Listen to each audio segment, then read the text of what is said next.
हाय, मैं हूं अंजलि। आज हम लोग देखने वाले हैं फर्टिलाइजेशन क्या होता है।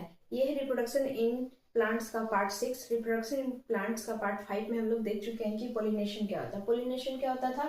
Transfer of pollen grain from anther to stigma. जब पॉलन ग्रेन एंथर से स्टिग्मा पे ट्रांसफर हो जाता था तो उस वो होता था पोलिनेशन। और पोलिनेशन के बाद जब वो ट्रांसफर हो गया, इसके बाद क्या होगा? फर्टिलाइजेशन। तो जब ट्रांसफर होने के बाद का जो प्रोसेस होता है, जब पॉलन ट्रांसफर हो जाता है उसके बाद का प्रोसेस को बोलते हैं फर्टिलाइजेशन। और इसी प्रोसेस से एक न्यू बेबी प्लांट का डेवलपमेंट होता है। आइए देखते हैं कि कैसे होता है। ये हम लोग समझेंगे। पहले हम लोग डायग्राम बना लेते हैं कैसे जब वो पॉलन ग्रेन ट्रांसफर हो गया था उसमें, तो उसके बाद का प्रोसेस क्या हुआ था।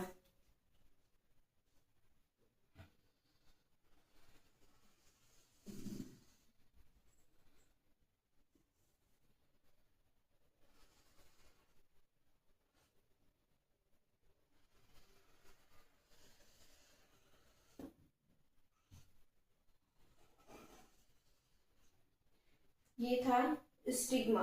ये जो पोर्शन था जहाँ पे पॉलिनेशन पॉलन ग्रेन आया था, पॉलन ग्रेन आके चिपका था, ये था स्टिग्मा। इस पोर्शन ऑफ फ्लावर को बोलते हैं स्टिग्मा। जहाँ जहाँ ये फीमेल रिप्रोडक्टिव पार्ट है जहाँ पे पॉलन ग्रेन आकर चिपकता है। तो ये जो पोलन ग्रेन है ये क्या होता है? स्टिग्मा पे जर्मिनेट करता है और ग्रो करता है पोलन ट्यूब को। मैं इसका फुल डायग्राम बना देती हूँ। ये स्टिग्मा हो गया, ये स्टाइल हो गया, और ये ओवरी हो गया। तो ओवरी के अंदर का जो हम लोग पार्ट से देखिए कैसे उसका डायग्राम होगा। आप लोग चाहे तो मेरे साथ साथ इसे ड्रॉ कर सकते हैं।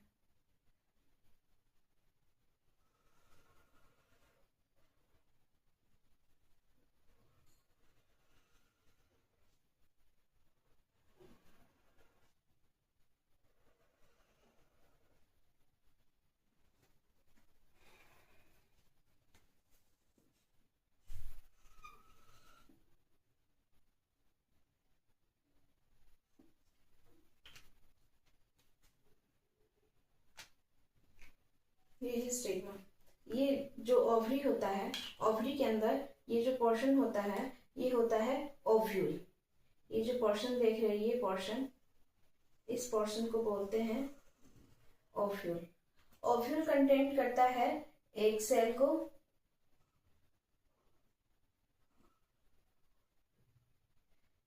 दो पोलर न्यूक्लियाई को।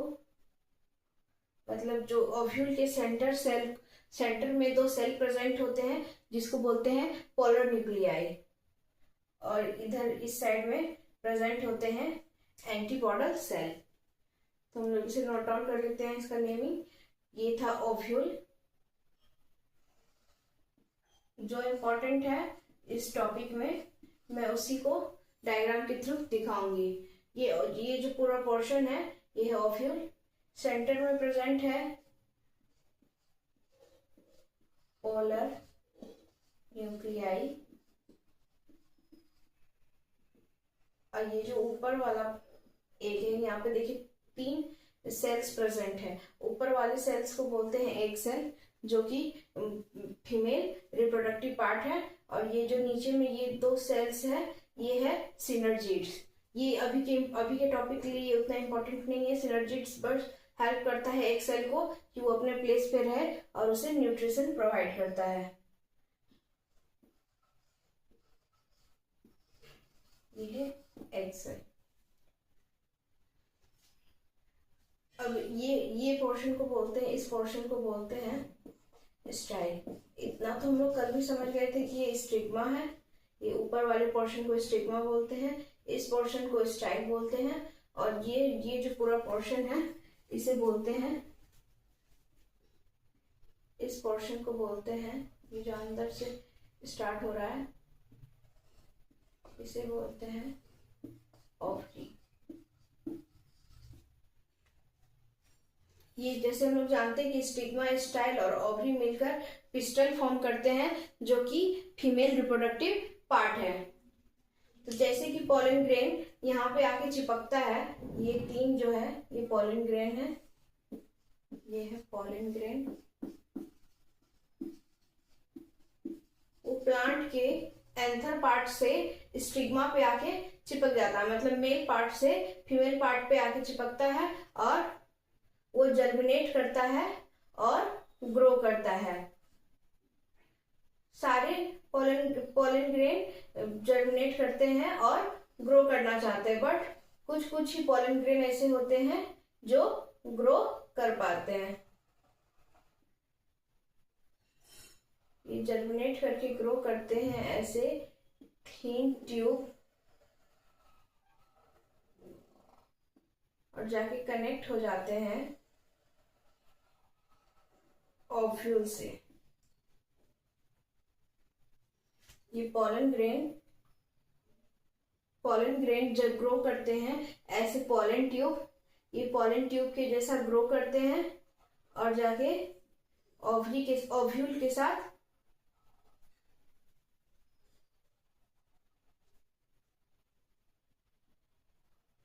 और ओव्यूल से जाकर कनेक्ट हो जाते हैं। ये जो पोलन ग्रेन्स होते हैं, ये जितने भी पोलन ग्रेन होंगे उसमें से बस एक ही जो फर्स्ट पोलन ग्रेन जो पोलन ट्यूब बना लेगा वही मेल गैमेट को प्रोड्यूस करेगा। तो पोलन ग्रेन के पास मेल गैमेट्स होते हैं, पोलन ग्रेन के पास 2 मेल गैमेट्स होते हैं।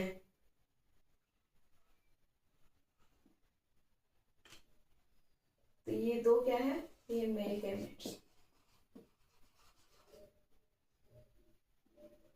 पहले हम लोग डायग्राम से समझ लेते हैं, फिर मैं इसे वर्ड्स में बता दूंगी। तो pollen grain has 2 gametes, 2 male gametes, और ये male gametes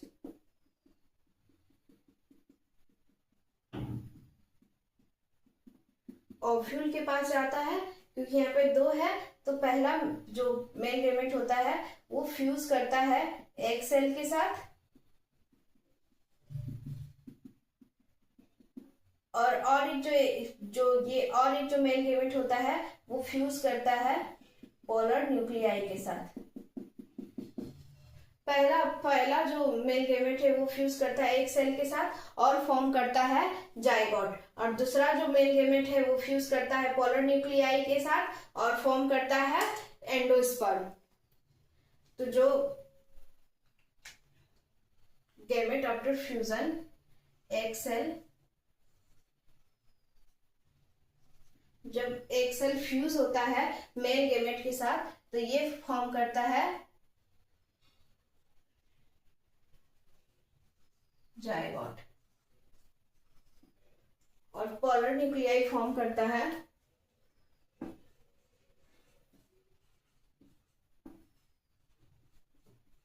polar nuclei after fusion fuses with male gamete and form endosperm.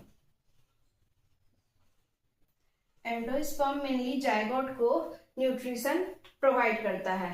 तो ये 2 चीज ये हो रहा है, 2 मेल गैमेट है और वो 2 सेल के साथ फ्यूज कर रहे हैं, तो इसी को बोलते हैं डबल फर्टिलाइजेशन। डबल फर्टिलाइजेशन तो आप लोगों ने नाम सुना होगा कि डबल फर्टिलाइजेशन क्या होता है, कैसे होता है। तो मैंने उसी को बताया कि जब जो मेल गैमेट है वो 2 सेल के साथ फ्यूज करते हैं। पहला होता है एक सेल के साथ फ्यूज करके जाइगोट फॉर्म होता है, और दूसरा होता है पोलर न्यूक्लियाई के साथ फ्यूज होकर एंडोस्पर्म फॉर्म करते हैं, और ये एंडोस्पर्म प्रोवाइड करता है न्यूट्रिएंट्स जाइगोट को, ताकि वो एक न्यू बेबी प्लांट फॉर्म कर पाए। मैं इसे वर्ड्स में लिख देती हूँ। सबसे पहला था पोलन ग्रेन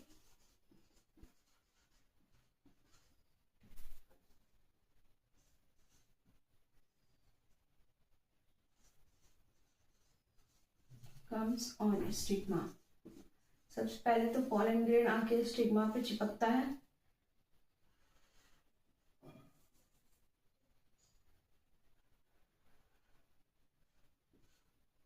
और आफ्टर जब स्टिग्मा पे आके बैठ जाता है पोलन ग्रेन, तो वो जर्मिनेट करता है मतलब पोलन ट्यूब फॉर्म करने का कोशिश करता है, बट उसमें से बस एक ही पॉलन ट्यूब फॉर्म कर पाते हैं, जर्मिनेट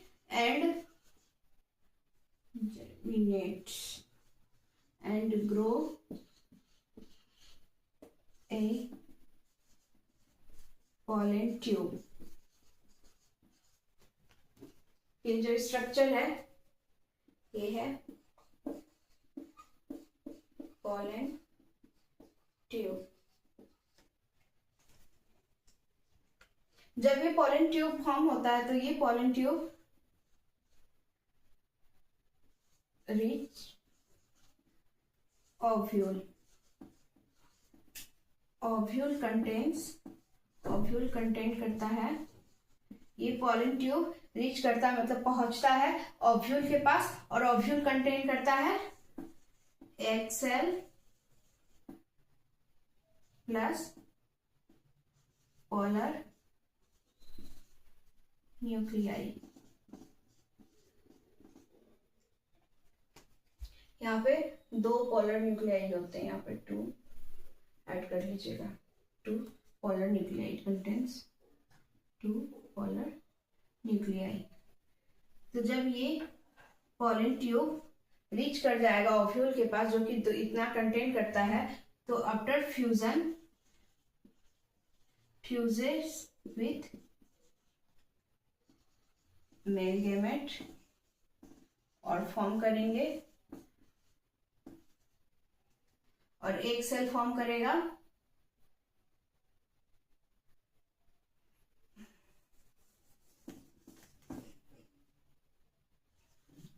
गैमेट्स फ्यूजेस।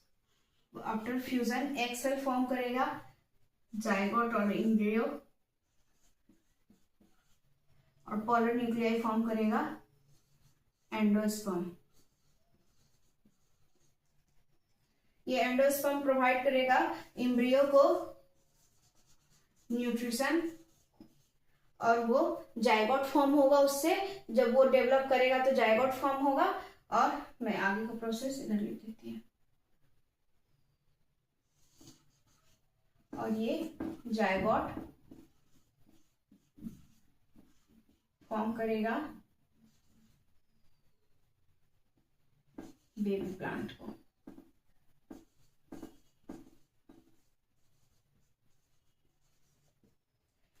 इसी प्रोसेस को, ये जो प्रोसेस हुआ, इसी को बोलते हैं फर्टिलाइजेशन। आई थिंक आप लोग को इतना क्लियर हो गया होगा। मैं एक और बार बता देती हूँ डायग्राम के साथ, और ये जो लिखा हुआ उसके साथ। Pollen grain comes on stigma. Stigma पे ये जो पोर्शन, ये स्टिग्मा है, इस पे पोलन ग्रेन आता है, जर्मिनेट करने का कोशिश करता है, और इसमें से बस एक ही पोलन ट्यूब ग्रो करता है इनटू ए, इसमें से बस एक ही पोलन ग्रेन ग्रो करता है इनटू ए पोलन ट्यूब, और जाता है, रीच करता है ओव्यूल को। ओव्यूल के पास एक सेल होता है और 2 पोलर न्यूक्लियाई होता है, और पोलन ट्यूब के पास 2 मेल गैमेट होता है। तो एक जो मेल गैमेट होता है वो फ्यूज करता है एक सेल के साथ, और दूसरा मेल गैमेट फ्यूज करता है पोलर न्यूक्लियाई के साथ। तो एक सेल के साथ आफ्टर फ्यूजन फॉर्म करता है एम्ब्रियो, और जो पोलर न्यूक्लियाई के साथ वो फ्यूज करता है गैमेट, वो फॉर्म करता है एंडोस्पर्म। एंडोस्पर्म प्रोवाइड करता है न्यूट्रिशन एम्ब्रियो को, और वो जाइगोट फॉर्म होता है, वो थोड़ा सा उसका डेवलपमेंट होता है एम्ब्रियो का, और वो जाइगोट फॉर्म करता है, और जाइगोट फॉर्म होकर क्रिएट करता है एक new baby plant. I think आप लोग को इतना प्रोसेस क्लियर हो गया होगा। इसे नोट डाउन कर लीजिए। फर्टिलाइजेशन क्या होता है, डेफिनेशन लिख लेते हैं। The process in which male gametes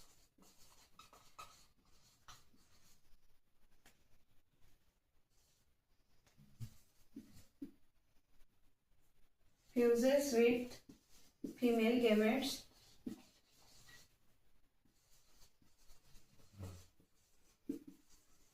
to form zygote, which develops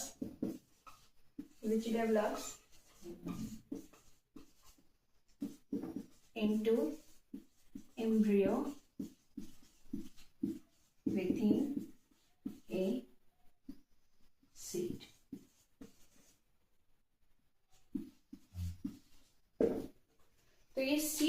form होता है। तो जो सीड कैसे फॉर्म होता है, जो ओव्यूल था वो फॉर्म करेगा seed.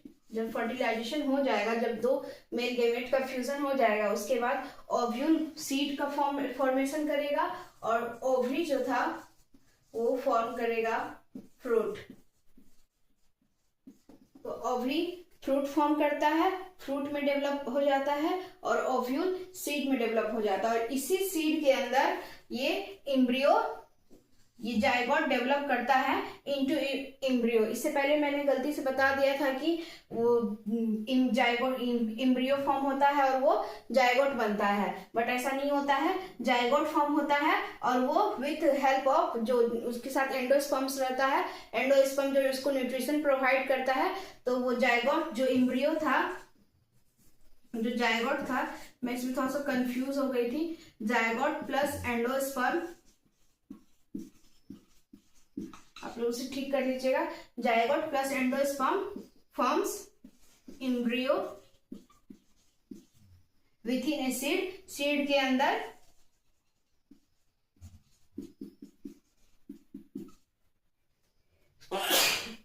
and this embryo develops into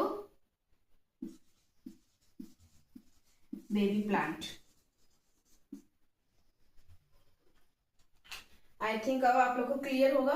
वो जो एक सेल्स था, एक सेल से ही फॉर्म होगा जायगोट और पोलर न्यूक्लियाई से फॉर्म होगा, आप लोग उसे ठीक कर लीजिएगा, पोलर न्यूक्लियाई से फॉर्म होगा एंडोस्पर्म। और जब जायगोट को एंडोस्पर्म न्यूट्रिशन प्रोवाइड करेगा तो वो फॉर्म करेगा एम्ब्रियो, और जो कि सीड के विथ इन ग्रो करेगा, और आफ्टर जब वो ग्रो कर जाएगा तो वो बेबी प्लांट फॉर्म करेगा। So this embryo after growth and development ये फॉर्म करेगा baby plant. So the process in which male gametes fuses with female gametes, process जिसमें मेल गेमेट फीमेल गेमेट के साथ फ्यूज करता है और फॉर्म करता है zygote which develops into embryo within a seed। मतलब वो जो ओव्यूल था उसी के अंदर ये एग सेल्स प्रेजेंट थे, ओव्यूल के अंदर ही फर्टिलाइजेशन अकर हुआ था, तो इसलिए ये जो जर्मिनेट होगा, ये जो प्रोसेस होगा वो ओव्यूल के अंदर ही होगा। सारा का सारा प्रोसेस, ये सारा प्रोसेस ओव्यूल के अंदर होगा। और जब ये एम्ब्रियो बेबी प्लांट में ग्रोथ कर जाएगा तब ये सीड कहीं पे जाकर किसी सॉइल में जाकर गिरेगा और इसी सॉइल, इसी सीड से एक न्यू बेबी प्लांट फॉर्म होगा। आप लोगों ने कहीं कहीं देखा होगा कि सीड के अंदर से कोई कोई सीड रहता है, उसके अंदर से प्लांट निकलता है, तो वो एम्ब्रियो डेवलप करके सीड से वो बाहर निकलने की कोशिश करता है और एक नया बेबी प्लांट फॉर्म करता है। आई थिंक आप लोगों को इतना समझ में आ गया होगा कि फर्टिलाइजेशन क्या होता है। अब हम लोग देख लेते हैं कि डबल फर्टिलाइजेशन क्या होता है। ये जो एक सेल जो जायगोट फॉर्म कर रहा है, पोलर न्यूक्लियाई जो एंडोस्पर्म फॉर्म कर रहा है, तो इसमें दो फर्टिलाइजेशन हो रहा है, तो इसीलिए इसे डबल फर्टिलाइजेशन बोलते हैं। एक बार हम लोग उसको भी डिटेल में देख लेते हैं कि वो क्या होता है। आई थिंक फर्टिलाइजेशन आप लोग को क्लियर हो गया होगा। अब हम लोग देख लेते हैं कि डबल फर्टिलाइजेशन क्या होता है। ये एक इंपॉर्टेंट टॉपिक है, इसमें अक्सर क्वेश्चन आते हैं एग्जाम में कि डबल फर्टिलाइजेशन क्या होता है, और बच्चा लोग बहुत कंफ्यूज रहता है कि डबल फर्टिलाइजेशन क्या होता है। वो जो फर्टिलाइजेशन होता है उसी में वो जो दो बार हुआ, एक सेल के साथ फर्टिलाइज किया मेल गेमेट और एक पोलर न्यूक्लियाई के साथ फर्टिलाइज किया मेल गेमेट, तो वो दो बार फर्टिलाइजेशन हो गया, इसलिए उसे डबल फर्टिलाइजेशन करते हैं। तो वो फर्टिलाइजेशन में ही जो इसमें जो प्लांट सेल में जो फर्टिलाइजेशन होते हैं वो डबल फर्टिलाइजेशन होता है, क्योंकि उसमें दो बार फ्यूजन होता है, एक सेल के साथ एक पोलर न्यूक्लियाई के साथ। आइए हम लोग उसी को नोट डाउन कर लेते हैं। एग्जाम में क्या लिखना है, अगर डबल फर्टिलाइजेशन क्वेश्चन आ जाए व्हाट इज डबल फर्टिलाइजेशन, तो हम लोग को उसमें क्या लिखना है। तो one male gamete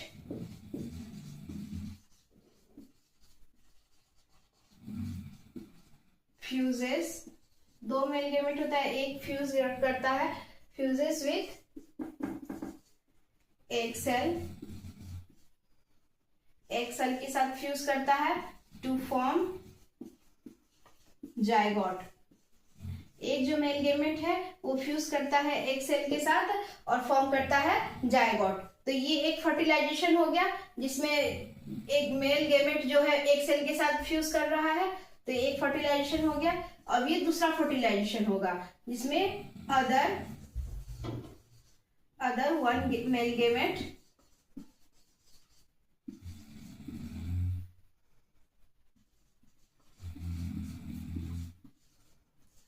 fuses with two polar nuclei present on the center of ovule। ये जो पोलर न्यूक्लियाई होता है वो ओव्यूल के सेंटर में प्रेजेंट रहता है, और जो दूसरा जो फ्यूजन हो रहा है वो मेल गेमेट का पोलर न्यूक्लियाई के साथ हो रहा है। पहला तो हो रहा था मेल गेमेट का एक सेल के साथ, और दूसरा हो रहा है मेल गेमेट का पोलर न्यूक्लियाई के साथ। तो ये हो गया दूसरा फर्टिलाइजेशन। पहला फर्टिलाइजेशन ये हो गया, दूसरा फर्टिलाइजेशन ये हो गया, इसीलिए इसे डबल फर्टिलाइजेशन बोलते हैं, क्योंकि इसमें 2 बार फर्टिलाइजेशन हो रहा है। तो ये फॉर्म करता है and center of the which forms endosperm, और ये एंडोस्पर्म फॉर्म करेगा polar nuclei after fusion with mail gamete which provides, और ये जो एंडोस्पर्म है प्रोवाइड करता है, endosperm provides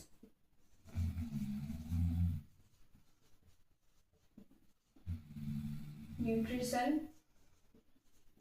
to the developing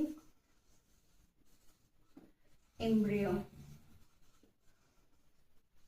zygote से जो एम्ब्रियो फॉर्म होगा या फिर जायगोट्स को भी ये न्यूट्रिशन देता है, डेवलपिंग एम्ब्रियो को भी न्यूट्रिशन देता है। डेवलपिंग एम्ब्रियो को न्यूट्रिशन देकर उसे बेबी प्लांट में वो फॉर्म हो सके वो सपोर्ट करता है एंडोस्पर्म। तो आप लोग इसे नोट डाउन कर लीजिए कि डबल फर्टिलाइजेशन क्या होता है और ये एंडोस्पर्म क्या करता है। ऐसे लिख देने के बाद, एरो दे देने के बाद आई थिंक ज्यादा क्लियरली समझ में आता है, और जब हम लोग ये नोट्स में देखेंगे तो हम लोग के आंख के सामने दिखेगा कि हाँ एंडोस्पर्म का क्या फंक्शन था, कि it provides nutritions to the developing embryo. ये डेवलपिंग एम्ब्रियो को न्यूट्रिशंस प्रोवाइड करता है। इतना आप लोग नोट डाउन करें। हम लोग ने फर्टिलाइजेशन और डबल फर्टिलाइजेशन को समझने की कोशिश की है, डायग्राम से मैंने उसे आप लोग को समझाने की कोशिश की। अगर आप लोग को कोई भी डाउट होगा तो मुझे कमेंट कीजिएगा। अब जो हम लोग जो देखेंगे नेक्स्ट टॉपिक हम लोग का वो है dispersal of seed. Seed dispersal क्या होता है? ये एक प्रोसेस है जिसमें कि जो सीड डेवलप हुआ आफ्टर फर्टिलाइजेशन, जो सीड डेवलप होता है वो मूव अवे अपने पेरेंट प्लांट से दूर जाता है ताकि वो एक नया पॉपुलेशन क्रिएट कर पाए या फिर नया पॉपुलेशन इस्टेब्लिश कर पाए। इसी को सीड डिस्पर्सल बोलते हैं या डिस्पर्सल ऑफ सीड भी बोलते हैं। सो the process in which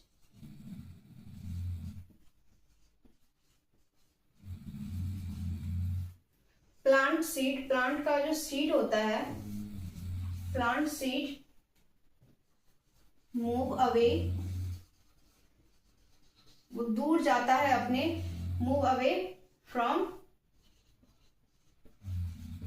there parent plant, वो अपने पेरेंट प्लांट से दूर होने का कोशिश करता है टू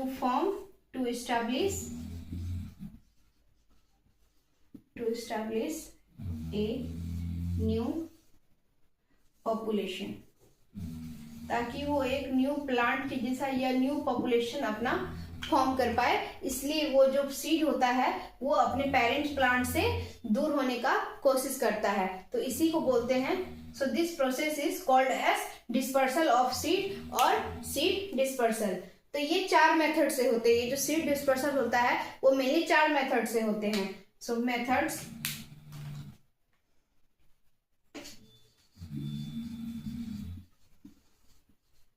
of seed dispersal। इसके मेनली 4 मेथड होते हैं सीड डिस्पर्सल के। पहला होता है बाय विंड, मतलब ये जो सीड जो मूव अवे करता है पेरेंट सीड से, पेरेंट प्लांट से जो दूर जाने की कोशिश करता है, पहला जो मेथड वो यूज करता है या फिर पहला मेथड जो है वो है विंड, बाय विंड, मतलब हवा के द्वारा वो पेरेंट प्लांट से वो सीड दूर होने का कोशिश करेगा। जब भी जैसे तेज हवा बहता है तो क्या होता है, सीड एक जगह से दूसरे जगह पे चला जाता है, और वो ये एक प्रोसेस है, ये एक मेथड है सीड डिस्पर्सल का, और वो दूसरे जगह पे जाकर ग्रो करता है ताकि वो एक नया पॉपुलेशन फॉर्म कर पाए। दूसरा मेथड है बाय वाटर। कभी कभी पानी के द्वारा भी सीड एक जगह से दूसरे जगह पे जाता है और वहां पे अपना पॉपुलेशन इस्टेब्लिश करता है। दूसरा होता है बाय एनिमल्स। एनिमल्स के द्वारा कई एनिमल्स या बर्ड्स क्या करते हैं कि जो सीड होते हैं या फ्रूट्स खाकर सीड को फेंक देते हैं दूसरे जगह पे। जैसे मंकी या फिर बर्ड्स क्या होते हैं, फ्रूट्स को खा लेते हैं और सीड को दूसरे जगह पे फेंक देते हैं, मतलब वो पेरेंट प्लांट से दूर हो जाता है और वहां पे जाके नया प्लांट फॉर्म करता है। तो ये बाय एनिमल्स होता है। और कई क्या करते हैं कि सीड को एक जगह से लेकर दूसरे जगह पे लेकर चले जाते हैं। कुछ सीड तो ऐसे होते हैं जिसके ऊपर स्पाइन्स लगे होते हैं ताकि एनिमल्स उसे खा ना पाए, बस उठा के एक जगह से दूसरी जगह कर दे। और वो ज्यादातर मेनली बाय विंड होता है और वो बहुत हल्का भी होता है, तो वो एक जगह से दूसरी जगह इजिली चला जाता है और उसके ऊपर स्पाइन्स होते हैं तो उसको एनिमल्स जल्दी खा नहीं पाते हैं। तो सारा सीड अपने आप को कवर करने के लिए अलग अलग मेथड यूज करता है। जो चौथा मेथड था जिससे सीड डिस्पर्सल हो सके वो है बाय एक्सप्लोजन। एक्सप्लोजन के द्वारा, एक्सप्लोजन क्या होता है, बाय एक्सप्लोजन ऑफ फ्रूट्स। जैसे कि जब फ्रूट्स, कोई भी फ्रूट्स जब ज्यादा पक जाता है, जैसे एग्जांपल रबर ट्री ऐसा करता है, नाइट जैस्मिन ऐसा करता है, तो क्या करता है कि जब फ्रूट्स पक जाते हैं तो वो अपने सीड को खुद ब खुद बाहर फेंक देता है, पेरेंट प्लांट से दूर कर देता है। तो वो फ्रूट खुद भी, प्लांट खुद भी ऐसा करता है, तो वो by explosion of fruits, by explosion, by explosive fruits. जब कोई फ्रूट्स पक जाता है तो अपने आप एक्सपोज कर देता है सीड को पेरेंट प्लांट से, वो पकने के बाद खुद ब खुद सीड को बाहर कर देता है। इसका एग्जांपल हो जाएगा रबर, नाइट जैस्मिन ऐसा करता है। और बाय एनिमल्स में तो मैंने बताया है कि बर्ड्स, इंसेक्ट्स जो होते हैं वो सीड्स को अपने साथ कैरी करते हैं, मतलब फ्रूट्स खा लेते हैं और सीड को कहीं और फेंक देते हैं। बहुत सारे ऐसे भी सीड होते हैं जिसके ऊपर स्पाइन्स लगे होते हैं, या तो कभी कभी देखिएगा कि हम लोग के कपड़ा में एक स्पाइन वाला सीड होता है जिसमें बाहर से कांटे रहते हैं, हम लोग के कपड़ा में चिपक जाते हैं और वो एक जगह से दूसरे जगह जब हम लोग कहीं और जाते हैं तब देखते हैं कि अरे वो हम लोग के कपड़ा में चिपका हुआ है, तो हम लोग उसे निकाल के कहीं फेंक देते हैं। तो वो हम लोग भी ऐसा करते हैं, बाय एनिमल्स में हम लोग भी आते हैं। तो बाय वाटर होता है कि पानी के द्वारा, जैसे पानी बह रहा है तो एक जगह से अगर सीड वहां पे गिरा हुआ है तो एक जगह से दूसरी जगह वो चला जाएगा। जैसे रेनफॉल होता है, रेनी सीजन में क्या होता है कि ये ज्यादा होता है बाय वाटर। तो बाय विंड मतलब जब हवा चलता है तो एक जगह से दूसरी जगह सीड फ्लो करके, सीड इतना ज्यादा लाइट वेट रहता है, कोई कोई सीड इतना लाइट वेट रहता है ताकि वो विंड के साथ फ्लो करके एक जगह से दूसरे जगह पेरेंट प्लांट से दूर जा सके। तो ये होता है डिस्पर्सल ऑफ सीड। इतना में ही हम लोग का जो रिप्रोडक्शन इन प्लांट्स था टॉपिक वो हम लोग का खत्म होता है। अगर आप लोग को इस टॉपिक में रिप्रोडक्शन इन प्लांट्स में कोई भी डाउट हुआ होगा तो मुझे कमेंट करके जरूर बताइएगा ताकि मैं उसे सॉल्व कर पाऊं। Thank you for watching.